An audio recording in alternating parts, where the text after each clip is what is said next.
നമസ്കാരം, welcome to another episode of life unedited. ഈ അടുത്ത കാലത്തായിട്ട് എൻ്റെ അടുത്ത് ഏറ്റവും കൂടുതൽ പേര് ഇൻബോക്സിൽ വന്ന് ചോദിക്കുന്നൊരു ചോദ്യമുണ്ട്, എങ്ങനെ ഒരു ലൈഫ് കോച്ച് ആവാം, എവിടെ പോയിട്ടാണ് ഇത് പഠിക്കേണ്ടത്, ഇത് ഓൺലൈനാണോ ഓഫ്ലൈനാണോ, എന്ത് ചിലവ് വരും, ഇന്ത്യയിൽ എന്താണ് ഇതിനുള്ള സ്കോപ്പ്, ഇങ്ങനെയുള്ള കുറേ ക്വസ്റ്റ്യൻസ് ചോദിക്കാറുണ്ട്. അപ്പോൾ ഓരോരുത്തരോടായിട്ട് ഇതിന് മറുപടി പറഞ്ഞ് ഞാൻ മടുത്തു. അപ്പോൾ ഞാൻ വിചാരിച്ചു എന്നാൽ പിന്നെ ഇതെല്ലാം കൂടി ഒരു വീഡിയോ ആക്കുകയാണെന്നുണ്ടെങ്കിൽ ഇത് ഒരു റെഫറൻസ് ആയിട്ട് ഇവിടെ ഉണ്ടാവുമല്ലോ എന്ന് വിചാരിച്ചു. അങ്ങനെ ചെയ്യുന്നൊരു വീഡിയോ ആണിത്. അപ്പോൾ കുറച്ച് നാളുകളായിട്ട് ഇപ്പോൾ എന്നെ അറിയുന്നവർക്ക് അല്ലെങ്കിൽ ഫോളോ ചെയ്യുന്ന കുറച്ച് ആളുകൾക്ക് അറിയാം, ഞാൻ കുറച്ച് കാലമായിട്ട് എൻ്റെ പ്രൊഫൈലിൽ കൂടെ ലൈഫ് കോച്ച് എന്നൊരു വാക്ക് ചേർത്തിട്ടുണ്ട്.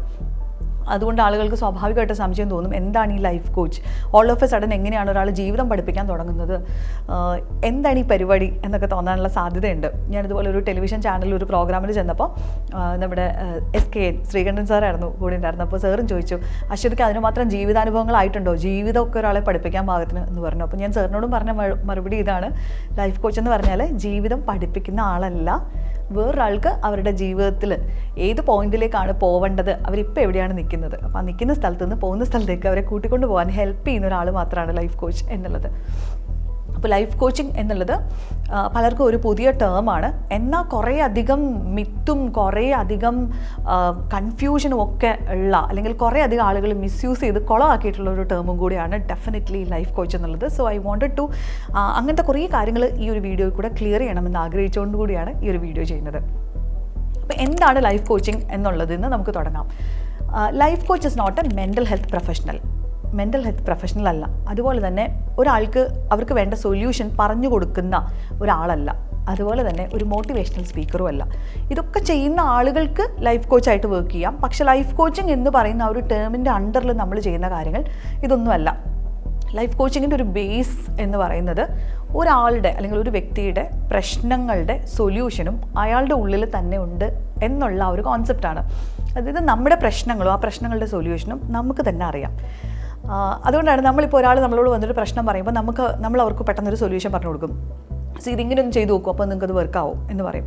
അപ്പോൾ ആ കേൾക്കുന്ന മൊമെൻറ്റിൽ ചിലപ്പോൾ അത് ഓക്കെ ആയിട്ട് തോന്നിയേക്കാം. പക്ഷെ എന്നാലും ചിലപ്പോൾ അവർക്ക് വേണ്ടത് അതായിരിക്കില്ല. അവരുടെ ഉള്ളിൽ വേറെന്തോ ഒരു സൊല്യൂഷൻ അവർ കണ്ടിട്ടുണ്ട്. ചിലപ്പോൾ അവർക്ക് ആൻസർ തുറന്ന് കിട്ടുന്നില്ല എന്നേ ഉണ്ടാവുള്ളൂ, പക്ഷേ ആൻസർ അവരുടെ ഉള്ളിൽ തന്നെ ഉണ്ടാവും. അപ്പോൾ ലൈഫ് കോച്ച് എപ്പോഴും ചെയ്യുന്നത് ആ ആൻസറിലേക്ക് എത്താൻ വേണ്ടിയിട്ട് അവരെ ഹെൽപ്പ് ചെയ്യുക എന്നുള്ളതാണ്. അതിന് കുറേ ടൂൾസും ടെക്നിക്സും അവരെ ക്വസ്റ്റ്യൻ ചെയ്യേണ്ട, ഓപ്പൺ അപ്പ് ചെയ്യിപ്പിക്കേണ്ട രീതികളൊക്കെ ഉണ്ട്. അത് മാത്രമാണ് നമ്മൾ ഈ ട്രെയിനിങ് പ്രോസസ്സിൽ നമ്മൾ പഠിക്കുന്നത്. അല്ലാതെ ലൈഫ് കോച്ചിങ്ങിനെ പലരും തെറപ്പി ആയിട്ട് തെറ്റിദ്ധരിക്കാറുണ്ട്. ഒരു സൈക്കോളജിസ്റ്റ് ചെയ്യുന്ന പോലെയുള്ള കാര്യങ്ങളാണോ ചെയ്യുന്നത്, ഹീലിംഗ് ആണോ ചെയ്യുന്നത്, അല്ലെങ്കിൽ മാനിഫെസ്റ്റേഷൻ പഠിപ്പിക്കുകയാണോ ചെയ്യുന്നത്, നമ്മളെ മോട്ടിവേറ്റ് ചെയ്ത് വിടുകയാണോ ചെയ്യുന്നത്, ഇങ്ങനെയുള്ള കുറേ കാര്യങ്ങളിൽ കൺഫ്യൂഷനുണ്ട്.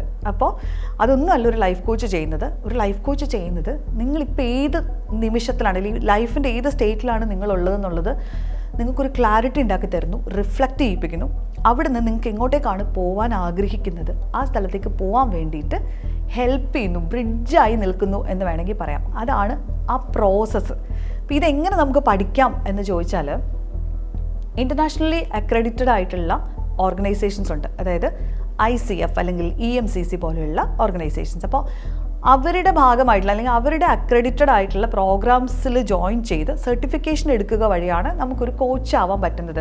പക്ഷേ എന്താ പ്രശ്നം എന്ന് വെച്ചാൽ, നിങ്ങൾക്ക് ഏറ്റവും എളുപ്പത്തിൽ എങ്ങനെ കോച്ച് ആവാമെന്ന് ചോദിച്ചു കഴിഞ്ഞാൽ, നാളെ നിങ്ങൾക്ക് സിമ്പിളായിട്ട് ഇൻസ്റ്റാഗ്രാമിൽ ഒരു വീഡിയോ ഇട്ടോ അല്ലെങ്കിൽ നിങ്ങളുടെ വീടിന് മുന്നിൽ ലൈഫ് കോച്ച് എന്നൊരു ബോർഡ് വെച്ചോ വളരെ സിമ്പിളായിട്ട് പോയിട്ട് നിങ്ങൾക്ക് നിങ്ങളൊരു ലൈഫ് കോച്ചാണെന്ന് ക്ലെയിം ചെയ്യാം. കാരണം ഇന്ത്യയിൽ അത്രത്തോളം റെഗുലേറ്റഡ് അല്ല ഈ ഒരു ഏരിയ. അപ്പോൾ നമുക്ക് സൈക്കോളജി നോക്കിക്കഴിഞ്ഞാൽ നമുക്കറിയാം, സൈക്കോളജീനെ റെഗുലേറ്റ് ചെയ്യാൻ വേണ്ടിയിട്ട് കുറേ അതോറിറ്റേറ്റീവ് ബോഡീസ് ഉണ്ട്. ഇപ്പം RCI ഒക്കെ പോലെയുള്ള സംവിധാനങ്ങളുണ്ട്. പക്ഷേ കോച്ചിങ്ങിലേക്ക് വരുമ്പോഴേക്കും ഇതൊട്ടും റെഗുലേറ്റഡ് ആയിട്ടുള്ളൊരു ഏരിയ അല്ല ഇന്ത്യയിൽ. അതുകൊണ്ട് തന്നെ ഇവിടെ ആളുകൾ ലൈഫ് കോച്ചിങ് എന്നുള്ള ബാനറിൻ്റെ അണ്ടറിൽ ഇഷ്ടം പോലെ കാര്യങ്ങൾ ചെയ്യുന്നുണ്ട്.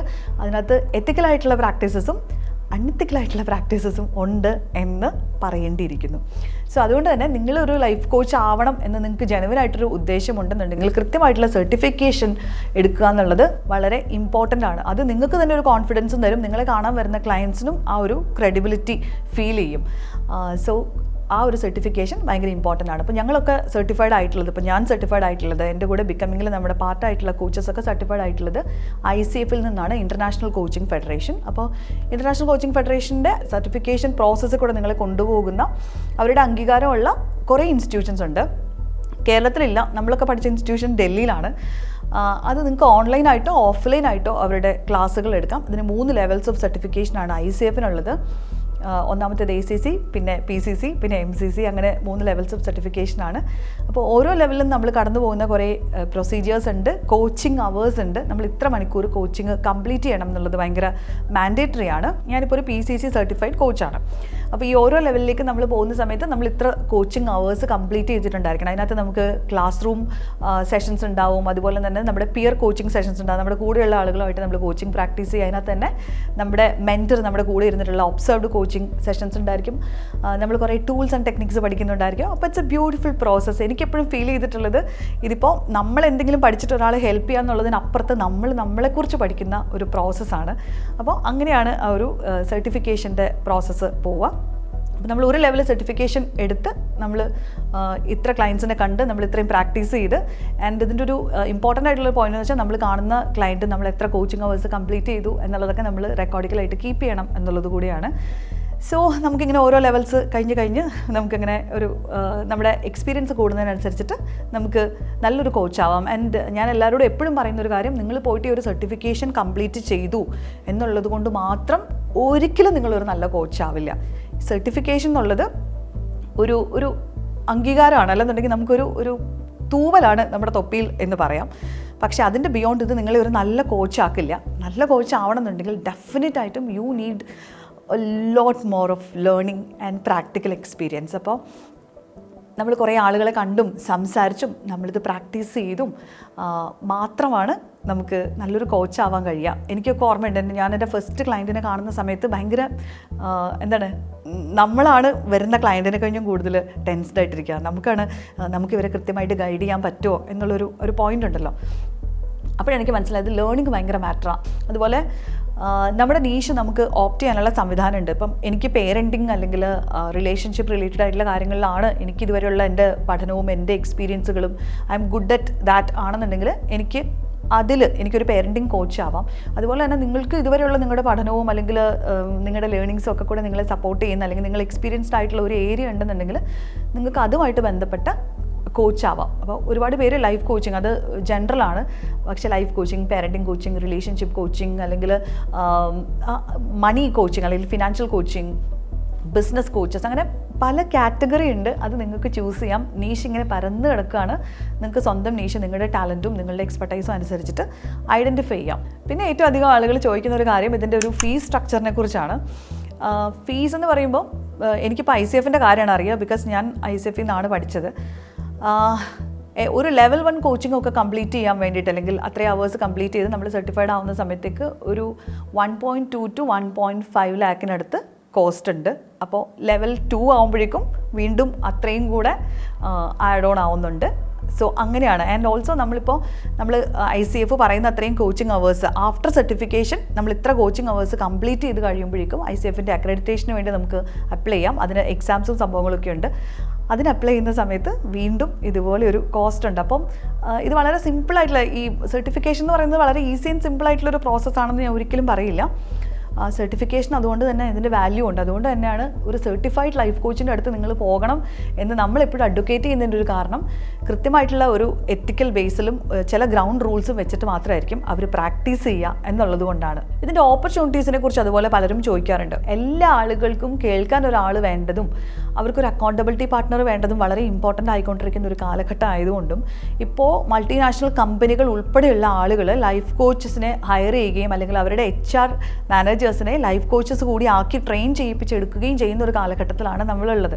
അതുകൊണ്ട് തന്നെ തീർച്ചയായിട്ടും ലൈഫ് കോച്ചിങ്ങിന് സ്കോപ്പ് ഉണ്ട്. പക്ഷെ അതിനകത്തുള്ള ഏറ്റവും വലിയൊരു ചാലഞ്ച് എന്ന് പറഞ്ഞാൽ, ഇത് ആദ്യം ഞാൻ പറഞ്ഞതുപോലെ കൃത്യമായ റെഗുലേഷൻസ് അല്ലെങ്കിൽ ഒരു റെഗുലേറ്ററി ബോഡി ഇവിടെ ഇല്ലാത്തത് കൊണ്ട് തന്നെ അത്തരത്തിലുള്ള കുറേ പ്രാക്ടീസസ് നടക്കുന്നുണ്ട്. കൃത്യമായ ക്വാളിഫിക്കേഷൻസ് ഒന്നും ഇല്ലാതെ തന്നെ പലരും പ്രാക്ടീസ് ചെയ്യുന്നത് കൊണ്ട് തന്നെ ആ ഇൻഡസ്ട്രി കുറച്ചൊരു ആളുകൾ ഇപ്പോൾ ഇതിനെക്കുറിച്ച് ലൈഫ് കോച്ച് എന്നൊക്കെ പറയുമ്പോഴേക്കും കുറച്ച് സംശയത്തോടെ നോക്കുന്ന സാഹചര്യം ഉണ്ടായിട്ടുണ്ട്. അതിപ്പം പേഴ്സണലി എനിക്കാണെങ്കിലും ബുദ്ധിമുട്ടുള്ള കാര്യമാണ്. അപ്പോൾ നമ്മൾ കൂടുതലായിട്ട് എന്താണ് എത്തിക്കൽ പ്രാക്ടീസ് എന്നുള്ളത് ഇവിടെ കൂടുതൽ ആളുകളെ പഠിപ്പിക്കണം അല്ലെങ്കിൽ കമ്മ്യൂണിക്കേറ്റ് ചെയ്യണം എന്നുള്ളൊരു ആഗ്രഹത്തോട് കൂടിയിട്ടാണ് നമ്മുടെ ഈ ഒരു ബിക്കമിങ് എന്ന് പറയുന്നൊരു പ്ലാറ്റ്ഫോം പോലും നമ്മൾ ലോഞ്ച് ചെയ്തിട്ടുള്ളത്. അപ്പോൾ അതാണ് അതിനകത്ത് ഏറ്റവും വലിയൊരു ത്രെട്ട്. ബിക്കമിങ്ങിൽ ഇപ്പോൾ നമ്മുടെ കൂടെ പ്രാക്ടീസ് ചെയ്യുന്ന എല്ലാ കോച്ചസും എനിക്ക് തോന്നുന്നത് ഇപ്പം ICF സർട്ടിഫൈഡ് ആയിട്ടുള്ള ഏറ്റവും അധികം കോച്ചസ് ഉള്ളൊരു പ്ലാറ്റ്ഫോമാണ് ബിക്കമിങ്ങിൻ്റേത്. ഇവിടെയുള്ള എല്ലാവരും ICF-ന്ന് സർട്ടിഫൈഡ് ആയിട്ടുള്ള കോച്ചസ് മാത്രമാണ്.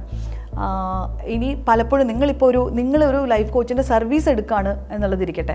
അപ്പോൾ നിങ്ങൾ ചെല്ലുന്ന സമയത്ത് നിങ്ങൾ ഡെഫിനറ്റായിട്ടും മേക്ക് ഷുവർ ചെയ്യണം അവരുടെ ക്വാളിഫിക്കേഷൻ എന്താണെന്നുള്ളത് മേക്ക് ഷുവർ ചെയ്യണം. ആൻഡ് ഓൾസോ ശ്രദ്ധിക്കേണ്ട കാര്യങ്ങൾ, ലൈഫ് കോച്ച് എന്ന് പറഞ്ഞാൽ ഒരിക്കലും നിങ്ങൾക്ക് സൊല്യൂഷൻ തരുന്ന ആളല്ല. ഇങ്ങോട്ട് വരൂ, എന്നോട് പ്രശ്നം പറയൂ, ഇതാണ് നിങ്ങളുടെ പ്രശ്നത്തിനുള്ള സൊല്യൂഷൻ എന്ന് ഒരിക്കലും ഒരു ലൈഫ് കോച്ച് നിങ്ങൾക്ക് പറഞ്ഞു തരില്ല. അങ്ങനെ പറഞ്ഞു തരുന്നുണ്ട് എന്നുണ്ടെങ്കിൽ അത് ലൈഫ് കോച്ചിങ് അല്ല, അത് മെൻറ്ററിങ് ആണ്. അപ്പോൾ ഇത് തമ്മിൽ വ്യത്യാസമുണ്ട്. അപ്പോൾ ഞാൻ പറഞ്ഞതെന്ന് വെച്ചാൽ ആ ചെയ്യുന്ന ഇപ്പോൾ സൊല്യൂഷൻ പറഞ്ഞു തരുന്ന ചിലർക്ക് അതായിരിക്കും വർക്ക് ആവുക, അത് ഓക്കെയാണ്, പക്ഷേ അത് ലൈഫ് കോച്ചിങ് അല്ല എന്നുള്ളതാണ്. അപ്പോൾ നമ്മൾ ഈ ലൈഫ് കോച്ച് എന്നുള്ള ടാഗിൻ്റെ അണ്ടറിൽ നമ്മൾ പ്രശ്നങ്ങൾക്ക് പരിഹാരം കൊടുക്കുകയും നമ്മൾ ഇന്നത് ചെയ്താൽ മതിയെന്ന് കൃത്യമായിട്ട് പറഞ്ഞു കൊടുക്കുകയും ഒന്നുമല്ല ചെയ്യുന്നത്. അതുപോലെ നമ്മൾ ഒരു തരത്തിലുള്ള ഹീലിങ്ങും അല്ല ചെയ്യുന്നത്. ഇപ്പോൾ നമ്മളിവിടെ പ്രാക്ടീസ് ചെയ്യുന്ന ഒരു കാര്യം, ബിക്കമിങ്ങിൽ നമ്മൾ പ്രാക്ടീസ് ചെയ്യുന്നൊരു കാര്യം, നമ്മുടെ അടുത്തേക്ക് ഇപ്പോൾ ഒരാൾ വരുന്ന സമയത്ത് നമുക്ക് ഫീൽ ചെയ്യാണ് ഇവർക്ക് എന്തെങ്കിലും ഒരു സൈക്കോളജിക്കൽ കണ്ടീഷൻ ഉണ്ട്, അല്ലെങ്കിൽ ഒരു ബിഹേവിയറൽ ഇഷ്യൂ ഉണ്ട്, അങ്ങനത്തെ ഒരു പ്രശ്നവുമായിട്ട് നമ്മുടെ അടുത്തേക്ക് വരുന്ന ആളെ നമ്മൾ ഒരിക്കലും കോച്ച് ചെയ്യില്ല. ബിക്കോസ് അവരൊരു കോച്ചിങ് ക്ലയൻ്റ് അല്ല. നമുക്ക് വേണ്ടത് അവിടെ ഒരു സൈക്കോളജിക്കൽ സപ്പോർട്ടാണ്. അതുകൊണ്ട് തന്നെ നമ്മൾ ബിക്കമിങ് ഈ ഒരു പ്ലാറ്റ്ഫോം ബിൽഡ് ചെയ്ത സമയത്ത് ഞാൻ വിചാരിച്ച ആദ്യം എൻ്റെ ഒരു ഇൻഡിപെൻഡൻറ്റ് ബ്രാൻഡായിട്ട് ലോഞ്ച് ചെയ്യാമെന്ന് വിചാരിച്ചത്. പക്ഷേ ഞാൻ ക്ലയൻസിനെ ഇങ്ങനെ 1-on-1 ഒക്കെ കണ്ടു തുടങ്ങിയ സമയത്ത് എനിക്ക് മനസ്സിലായത് നമ്മുടെ അടുത്തേക്ക് വരുന്ന പല ആളുകൾക്കും ആങ്സൈറ്റി ആയിക്കോട്ടെ, ഡിപ്രഷൻ ആയിക്കോട്ടെ, അല്ലെങ്കിൽ കുറച്ച് ഡീപ്പായിട്ടുള്ള ഹീൽ ചെയ്യപ്പെടേണ്ട, പാസ്റ്റിലേക്ക് പോവേണ്ട, കൃത്യമായിട്ടുള്ള ഡയഗ്നോസ് വേണ്ട പല പ്രശ്നങ്ങളും അവർക്കുണ്ടെന്ന് തോന്നും. അപ്പോൾ ഒരു കോച്ച് എന്നുള്ള നിലയിൽ നമ്മൾ ഇമ്മീഡിയറ്റ്ലി ചെയ്യേണ്ട ഒരു കാര്യം ഇത് കയറി ഏറ്റെടുക്കാതിരിക്കുക എന്നുള്ളതാണ്. ഞാൻ നിങ്ങളെ ഹീൽ ചെയ്ത് തരാം എന്ന് പറഞ്ഞിട്ട് അത് ഏറ്റെടുക്കാതിരിക്കുക എന്നുള്ളതാണ്. Because we are not mental health professionals. അതുകൊണ്ട് തന്നെ നമ്മുടെ പ്ലാറ്റ്ഫോമിൽ നമ്മളത് സൈക്കോളജിസ്റ്റുകളുമായിട്ട് ചേർന്നിട്ടാണ് ചെയ്യുക. നമ്മൾ ഇമ്മീഡിയറ്റ്ലി അവരെ സൈക്കോളജിസ്റ്റുകളുമായിട്ട് കണക്ട് ചെയ്ത് കൊടുത്ത് ആ ഒരു ഹീലിങ്ങിൻ്റെ പ്രോസസ്സ് അവരാണ് ചെയ്യുക. അതായത് കോച്ച് ഒരിക്കലും വർക്ക് ചെയ്യുന്നത് നിങ്ങളുടെ പാസ്റ്റിലല്ല, കോച്ച് വർക്ക് ചെയ്യുന്നത് ഫ്യൂച്ചറിസ്റ്റിക് ആയിട്ടാണ്. ഫ്യൂച്ചറിലേക്ക് ഇപ്പോൾ നിൽക്കുന്ന പോയിന്റിൽ നിന്ന് നിങ്ങൾക്കൊരു ഗോൾ സെറ്റ് ചെയ്യാനും അതിലേക്ക് എത്താനും ഒക്കെ നിങ്ങളെ സപ്പോർട്ട് ചെയ്യുകയാണ് ചെയ്യുന്നത്. പാസ്റ്റിലത്തെ ട്രോമ ഹീലിംഗ് അല്ല. ചില സമയത്ത് നമ്മൾ പാസ്റ്റിലത്തെ സ്റ്റോറീസൊക്കെ ഓപ്പൺ അപ്പ് ചെയ്യാനുള്ള സ്പേസ് തരും, സംസാരിക്കും എന്നുള്ളത് ഒഴിച്ചു കഴിഞ്ഞാൽ അവിടെ വേണ്ട ഹീലിങ്സ്, ട്രോമ ഹീലിംഗ് പോലെയുള്ള സംഭവങ്ങളൊന്നും ഒരു കോച്ചിൻ്റെ പരിധിയിൽ വരുന്ന കാര്യമല്ല. അപ്പോൾ എന്നെ സംബന്ധിച്ചിടത്തോളം ഒരു കോച്ചാവുക എന്ന് പറയുന്നത് എൻ്റെ ഒരു ഇന്നർ ജേർണിക്ക് എന്നെ ഭയങ്കരമായിട്ട് ഹെൽപ്പ് ചെയ്തിട്ടുള്ള, as A human being every day എന്നെ ബെറ്റർ ആക്കാൻ ഹെൽപ്പ് ചെയ്യുന്നൊരു കാര്യമാണ്. സ്ത്രീകളുടെ ഇമോഷണൽ വെൽബീയിങ്, അതുപോലെ തന്നെ കുട്ടികളുമായിട്ട് ബന്ധപ്പെട്ട പേരൻറ്റിങ് റിലേറ്റഡ് ആയിട്ടുള്ള കാര്യങ്ങൾ, റിലേഷൻഷിപ്പ്, ഈ ഏരിയയിലൊക്കെയാണ് എൻ്റെ തുടർ പഠനങ്ങൾ നടന്നുകൊണ്ടിരിക്കുന്നത്. തീർച്ചയായിട്ടും എൻ്റെ കോച്ചിങ് ജേർണിയിൽ അതെന്നെ ഹെൽപ്പ് ചെയ്യുന്നുണ്ട്. അപ്പോൾ ഇതൊക്കെ കേട്ടിട്ട് നിങ്ങൾക്ക് ഇപ്പോഴും നിങ്ങൾക്കൊരു കോച്ച് ആവണം എന്ന് തോന്നുകയാണ് എന്നുണ്ടെങ്കിൽ ഡെഫിനറ്റായിട്ടും നിങ്ങൾക്കത് ട്രൈ ചെയ്യാവുന്നതാണ്. ഇനിയിപ്പോൾ നമ്മൾ പഠിച്ച ഇൻസ്റ്റിറ്റ്യൂഷനോ അല്ലെങ്കിൽ അതുമായിട്ട് ബന്ധപ്പെട്ട എന്തെങ്കിലും ഇൻഫർമേഷൻ വേണമെന്നുണ്ടെങ്കിൽ നിങ്ങൾക്ക് DM ചെയ്യാവുന്നതാണ്. അപ്പോൾ ഞാൻ അതിനകത്ത് ഷെയർ ചെയ്യാം. ഇൻസ്റ്റാഗ്രാമിൽ DM ചെയ്ത് കഴിഞ്ഞാൽ I will share that. Thank you.